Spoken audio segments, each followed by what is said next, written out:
कुरान शरीफ में एक एक लफ्ज़ इंसानियत का पैगाम देता है। ऐसी मांग करने वाले, ऐसे बेतुके बयान देने वाले, मुझे लगता है उस पर बात करना भी मैं अपनी बेइज्जती समझता हूँ। कसाब जैसे लोग खतरनाक है या वसीम रिजवी जैसे लोग खतरनाक है?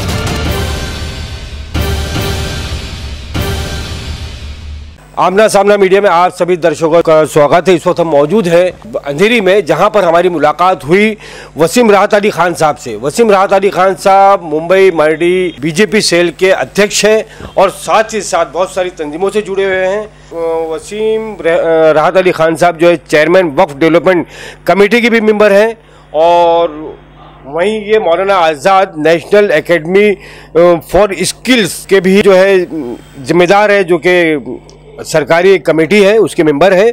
बहुत सारे सवाल इस वक्त जो है देश के सामने हैं, बहुत सारे मुद्दे देश के सामने हैं, लेकिन आज सबसे बड़ा जो मुद्दा गरमाया गया है, गर्म हुआ है, वो है वसीम रिजवी का। इत्तेफाक की बात है कि वहाँ वसीम रिजवी है और यहाँ वसीम राहत अली खान है, जो कि मिल्लत के साथ में, मज़हब के साथ में अपनी पूरी हमदर्दी रखते हैं।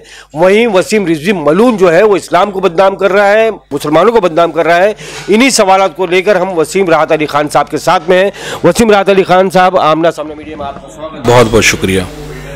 जैसे कि आप बीजेपी के साथ में जुड़े हुए हैं और बीजेपी के साथ में आप गहरा रिश्ता है, और इस पूरे हालात को देखते हुए वसीम रिजवी ने जिस तरह से इस्लाम पर उंगली उठाई है, कुरान शरीफ की 26 आयतों को हफ़्ज़ करने की बात कही है, तो बीजेपी इस बारे में क्या सोचती है, क्या कदम? देखिए, बीजेपी का मैं सदस्य हूं, लेकिन वसीम रिजवी का बीजेपी से दूर दूर तक कोई ताल्लुक़ नहीं है, और ना बीजेपी ऐसे किसी भी बयान को या ऐसे भी किसी शख्स को कभी समर्थन या सपोर्ट करती है। भारतीय जनता पार्टी सबके मज़हब का उतना ही सम्मान करती है जितना एक मज़हब का होता है, वो सब मज़हब को बराबर मानती है। तो उसका बीजेपी से कोई लेना देना नहीं है। बीजेपी ने भी उसके इस बयान को की मजम्मत की है। बीजेपी ने भी उसके इस बयान पे अपना बयान दिया है कि वो उससे कोई लेना देना नहीं है। आज फिर मैं आपके चैनल के माध्यम से कह रहा हूँ कि वसीम रिजवी का बीजेपी से कोई लेना देना नहीं है, कोई वास्ता नहीं है। जी, आप कह रहे हैं कि बीजेपी से कोई वास्ता नहीं है, लेकिन हम ये देखते हैं कि 2014 के बाद में मुसलमानों के बहुत सारे इशू पे या मुसलमानों की बहुत सारे मामलात पर बीजेपी ने बहुत सख्त रवैया अख्तियार किया।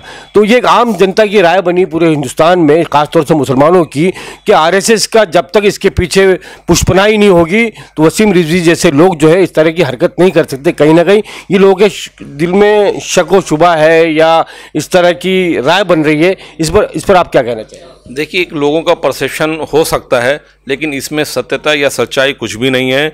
आरएसएस एक बड़ी तंजीम है जो खिदमत के नज़रिए से काम करती है।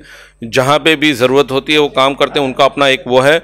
उसमें मुझे नहीं लगता है कि आरएसएस जैसी तंजीम, इतनी बड़ी तंजीम जो सेवा के मूल भाव में विश्वास रखती है, वो ऐसे किसी मनुष्य के साथ या ऐसे किसी शख्स के साथ कोई समर्थन में होगी या ऐसे उनको बढ़ावा दे रही होगी। आरएसएस की सफाई पेश कर रहे हैं कि आरएसएस इस तरह का मामला नहीं कर सकती, लेकिन आरएसएस ने हर जगह हर मामले पर इस्लाम के खिलाफ, मुसलमानों के खिलाफ, यहाँ पर शिया और सुन्नी तफर्रुका पैदा करने की कोशिश की है। शियाओं ने भी इसका भरपूर विरोध किया। एक तो सवाल ये है। दूसरा ये कि अगर बीजेपी इसके खिलाफ है तो बीजेपी ने क्या कदम उठाए, मोदी जी ने क्या कदम उठाया वसीम रिजवी के ताल्लुक से? देखिए, उनके ऊपर इससे पहले भी वो घोटाले में कई बार उनका नाम आ चुका है। उनके पास ऊपर कई एफआईआर दर्ज है। अभी पिछले दिनों में भी सीबीआई ने 2 एफआईआर दर्ज की है, और आगे भी उसके जो घोटाले सामने आए हैं, यूपी वक्फ शिया बोर्ड के चेयरमैन रहते हुए जो उसने घोटाले किए, उस पर सख्त कार्रवाई हमारी सरकार कर रही है। चाहे वो सीबीआई हो या राज्य सरकार की कोई भी जो तंजीम है, वो उसके खिलाफ कार्रवाई करेगी। कानून अपना काम कर रहा है। उसके साथ किसी तरह का भी हमारी पार्टी का खासकर कोई लेना देना नहीं है, कोई वास्ता नहीं है सर। जैसे कि हमें बावजूद ज़राए से खबर मिली कि एक 7 रुकनी कमेटी बनाई गई ख़ासतौर से वसीम रिजवी के मामले को लेकर। वो पूरी कमेटी किस तरह की, उसमें आप भी शामिल है जैसे हम जानते हैं, और उस कमेटी का क्या रोल है और उस कमेटी अपनी क्या रिपोर्ट पेश कर रही है?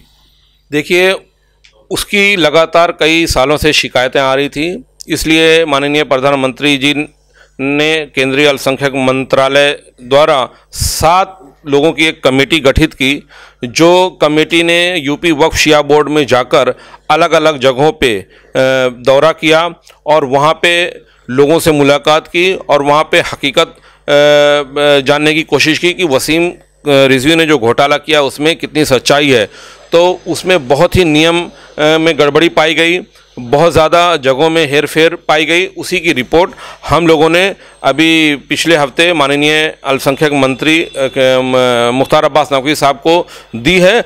अब वो आगे के लिए उसको रेफ़र करेंगे और जितनी भी गड़बड़ी पाई गई है उसके खिलाफ सख्त से सख्त कार्रवाई होगी। कुछ दिन और सही, 2-4-10 दिन और लगेगा, लेकिन वसीम रिजवी को बिल्कुल बख्शा नहीं जाएगा। और जहाँ तक आपने कहा कि आयत को निकालने की बात कही है उन्होंने, कुरान शरीफ में एक एक लफ्ज़ इंसानियत का पैगाम देता है, भाईचारे का, अमन का पैगाम देता है, तो एक भी लफ्ज़ उसमें गुंजाइश नहीं है कि निकाला जाए। और ऐसी मांग करने वाले, ऐसे बेतुके बयान देने वाले, मुझे लगता है उस पर बात करना भी मैं अपनी बेइज्जती समझता हूँ और मुझे शर्म आती है कि वो किसी ख़ास मुस्लिम कम्युनिटी से उसका वाबस्ता है। जैसे कि आपने कहा कि 7 रुकनी कमेटी की रिपोर्ट जो है आपने मुख्तार अब्बास नकवी साहब को पेश की। मुख्तार अब्बास नकवी साहब बहुत कद्दावर नेता हैं और आपके करीबी मरासिम हैं, तो आपने जो रिपोर्ट पेश की है, क्या मुख्तार अब्बास नकवी साहब ने इस बात का आश्वासन दिया कि जल्द से जल्द कार्रवाई होगी उसके ऊपर? बिल्कुल, उसके खिलाफ बड़ी से बड़ी और बड़ी कमेटी जाँच करेगी, इसमें उन्होंने आश्वासन दिया है। और बहुत इससे पहले भी उसके ऊपर FIR हो चुकी है इस मुताल्लिक से, और भी गड़बड़ियाँ, तो ये अभी बहुत गंभीर बात है और इसमें मुझे लगता है बहुत उच्च स्तरीय जांच होगी। इसमें जांच का तो पूरा खुला मामला सामने है, सारे सबूत मुहैया है, उसकी वीडियो सामने है, तो उसको जेल की सलाखों के पीछे डालने में हुकूमत को इतना पसुपुश क्यों है, या एजेंसी खामोश क्यों है, पुलिस खामोश क्यों है? हुकूमत को किस बात की दे रही है, किस बात का इंतजार है, उसको छूट क्यों दी जा रही है? एजेंसियां अपना काम करेगी, कानून अपना काम करेगा, कानून के कुछ रिस्ट्रिक्शंस होते हैं, कानून अपने हिसाब से काम करेगा। आप ये देखिए, कसाब जैसे संगीन जुर्म करने वाले के खिलाफ वीडियो होने के बावजूद भी हमने उसको डिफेंस करने का उसको मौका मिला।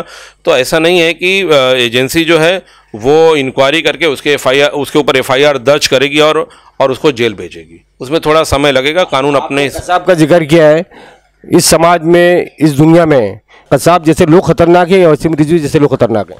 मुझे लगता है दोनों लोग इंसानियत और अमन और भाईचारा के दुश्मन हैं।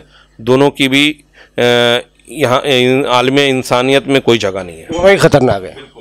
बहुत बहुत शुक्रिया आमना सामने मीडिया से बात करने के लिए वसीम साहब। कैमरा पर्सन शाहिन पटेल के साथ राशिद अजीम।